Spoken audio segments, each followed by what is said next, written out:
like that 5,000 or 6,000 shekels that his armor was, that's 125 pounds. But then, how much was his spearhead? What's it say? In shekels. You can tell me. You didn't put your Bible down already, did you? 600 shekels. Now that is about 15 pounds. Okay? Now, this is not his spearhead, but it's one that's about the same size, fabricated by Dave Smucker. And I'm going to have you pass this around. Please don't drop this on your foot. The little kidders are all out. But what I want you to do is get a concept of the bigness of Goliath. This spearhead would have been on the end of a shaft, and he would have thrown this thing. But I'm going to give you an opportunity just to pass it around so that you can get a feeling of how big Goliath was. Goliath was a big crisis that David needed to face. Application. How big is your giant this morning? I believe everyone in this room had, has, or will have a giant. Maybe you'll even have more than one.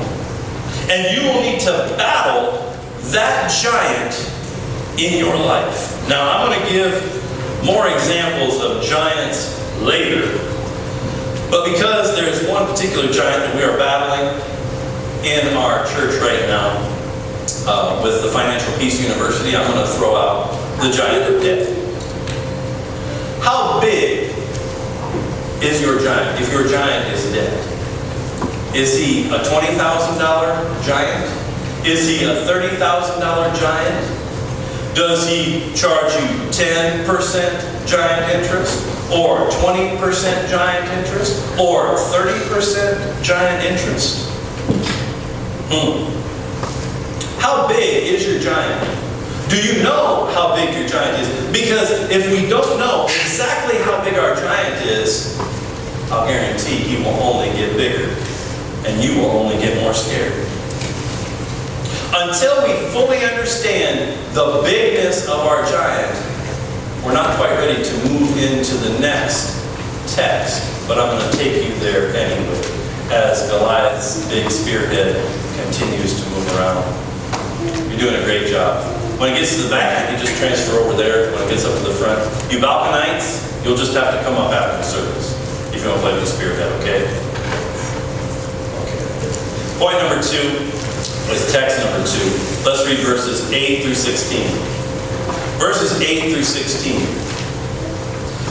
Goliath stood and shouted to the ranks of Israel, "Why do you come out and line up for battle? Am I not a Philistine? Are you not the servants of Saul? Choose a man and have him come down to me. If he is able to fight and kill me, we will become your subjects. But if I overcome him and kill him, you will become our subjects and serve us." Then the Philistines said, "This day I defy the ranks of Israel. Give me a man and let us fight each other." On hearing the Philistines' words, Saul and all the Israelites were dismayed and terrified. Now David was the son of an Ephrathite named Jesse, who was from Bethlehem in Judah. Jesse had 8 sons, and in Saul's time, he was old and well advanced in years. Jesse's 3 oldest sons had followed Saul to war. The firstborn was Eliab, the second was Abinadab, and the third was Shammah. David was the youngest. The 3 oldest followed Saul, but David went back and forth from Saul to tend his father's sheep at Bethlehem. For 40 days the Philistine came forward every morning and evening and took his stand. Then line number 2. Sounds bad. Sounds bad. This giant sounds bad. Most giants do. This guy is bellowing bad stuff. Taunts, insults, and shouts. Bring it on, the giant says. It's hard to ignore a giant, isn't he? How bad does your giant sound? How bad does your giant sound this morning? Back to our illustration. For instance, the debt giant. Have collections been calling the house, saying you got to pay us? Do people tell you your credit rating is shot when you go to get a loan? Are you listening to your giant? Can you hear what he's saying? Now you may turn off the ringer, you may throw away the letters, you may pretend not to hear. But giants won't be ignored. But did you notice? There's a little glimpse of good news going on here in the text. God was moving. The youngest boy in the family is going to see his big brothers. Baby brother is heading out for battle. In the next text, you'll find out what David's primary mission was on this little trip back and forth, and why the cheese is on your bulletin. But first, I need to ask you, are you listening to your giant? Can you hear your giant? He looks big, and he sounds bad. Before you can grab our next point, we need to read the final text. Verses 17 through 24.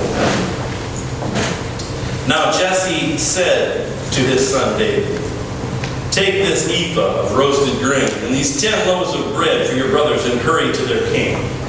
Take along these 10 cheeses to the commander of their unit. See how your brothers are and bring back some assurance from them." There was Saul and all the men of Israel in the valley of Elah, fighting against the Philistines. Early in the morning, David left the flock with the shepherd, loaded up and set out as Jesse had directed.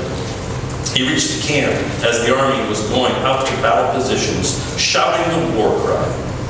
Israel and the Philistines were drawing up their lines, facing each other. David left his things with the keeper of supplies and ran to the battle lines and greeted his brothers. As he was talking with them, Goliath, the Philistine champion from Gath, stepped out from his line and shouted his usual defiance. And the 4 key words, and David heard it. When the Israelites saw the man, they all ran from him in great fear. The last B word is, he's believable. He's believable. When you fully grasp the bigness and the badness, you realize the believability of it all. And at that point, God has hardwired human beings with 2 knee-jerk responses. Do you remember what they are? 2 F words. Fight or flight. The natural thing to do when you see a giant is to run away from him as fast as you can. One problem is, that doesn't take care of your giant. He's still going to be there the next morning. You have every right to run from giants. Giants are scary, nasty creatures that mean to destroy you, and could, except for one key thing. Your God is bigger than any giant you will ever face. You might say, no. You don't understand. I'm too young. Or maybe I'm too old. Or maybe I'm too ill-equipped. Friends, hold up. Look at David. Look at David. He was sent into battle with 10 boxes of Velveeta